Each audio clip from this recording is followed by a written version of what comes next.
Eh ito mga boss, bagong dating oh. Ano kayang unit ang pinagkakabitan nito?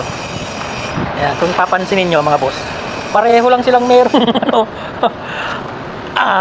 return. Oh, ito, type na yan oh. Pareho. Di ba? So hindi natin alam kung saan yung upper and lower dyan, di ba? Ayan. Pero hanapin natin yung drain plug. Yun ang tip ko sa inyo, hanapin yung drain plug. Dahil wala rin naman pillar neck to. O kung may pillar neck, matik. Yun na yung upper. At yung walang pillar neck, yun ang lower, di ba?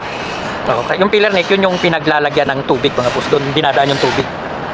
Eh, parehong walang pillar neck eh. Di ba? Kaya hanapin natin yung drain plug. Yun ang pagkakakilanlan ng upper and lower. Yung may drain plug, yun ang lower. So ito, tingin ko ito yung upper mga boss. Ito. Tignan natin dito. Hindi ko alam kung saan unit nakakabit to. Drain plug. O ayun, ang drain plug niya mga boss. Yan. Ayan. Ito ang drain plug niya. Ayan. So ito yung lower mga boss. Ganun lang pagka maliligaw kayo sa sa inyong gagawin. Tanungin yung sarili nyo, saan ba yung lower and upper nito? Di ba? Ito. Bago pa to. Dami pang sticker niya.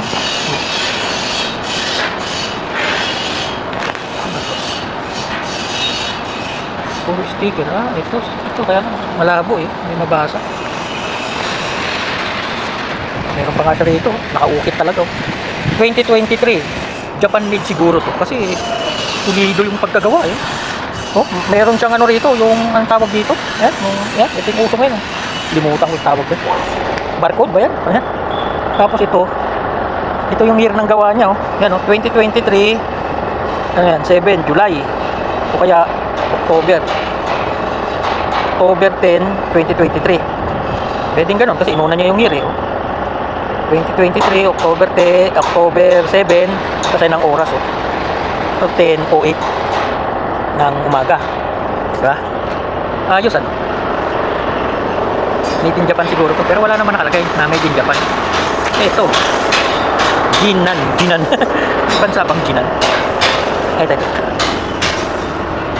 Ano? Chinese language to ah. Chinese ba yan o Japan? Ayan. Parang Chinese na sulat eh. So yan mga boss, pinunta to rito. Siguro ipapa-overhaul. Ganun lang naman sila eh. Pupunta rito yung radiator kasi iwanan na. Ayan.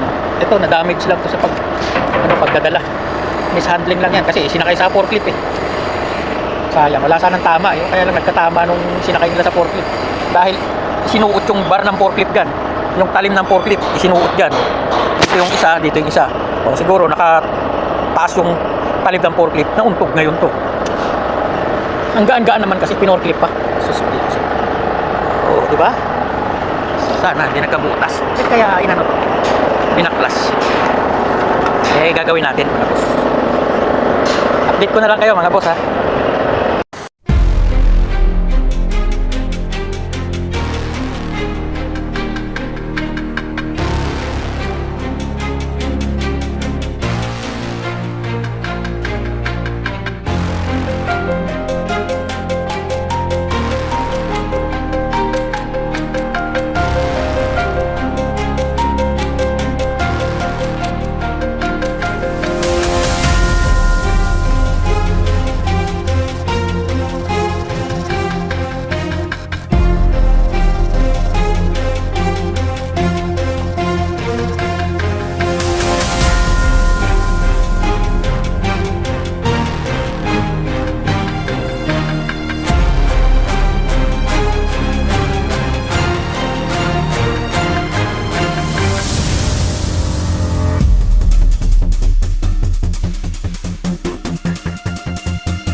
So ayan mga boss, napaklas na natin. So ito yung upper, yan yung lower.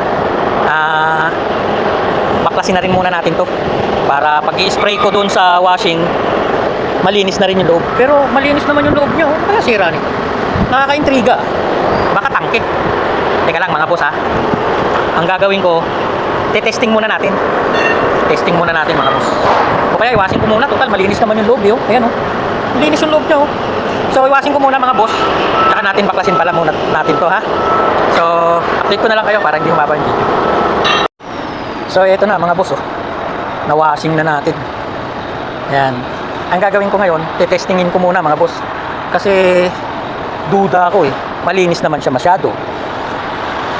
Malinis naman yung kanyang labas.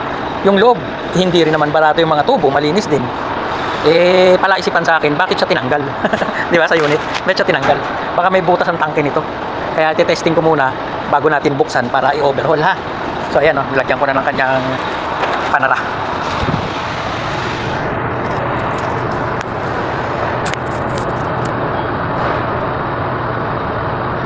Muda tayo eh.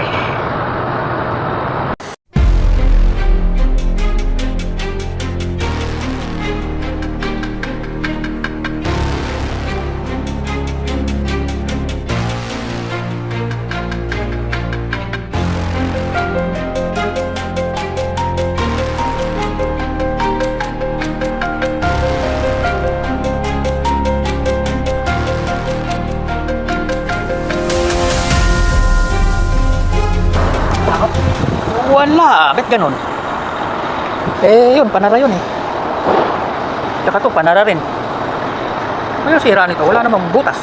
Higpitan ko muna to mga boss ha. Baka nahihiya yung butas kasi singaw tong panara ko eh. Kaya hindi nalabas. Higpitan ko muna.